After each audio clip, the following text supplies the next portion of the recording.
ఇప్పటికీ మోపిదేవిలో ఆశ్చర్యం జరుగుతుంది.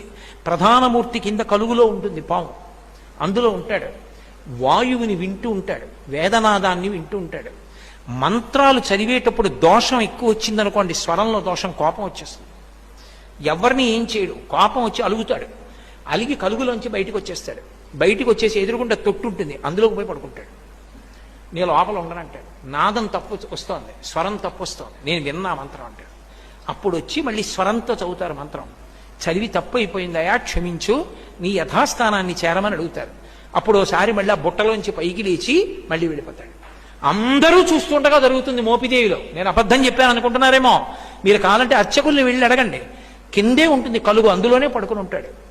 అందరూ చూస్తుండగా బయటకు వస్తాడు. స్వరం తప్పినా, అనాచారం ఎక్కువైపోయినా బయటకు వచ్చేసి అలకపాన్ పెక్కి పడుకుంటాడు.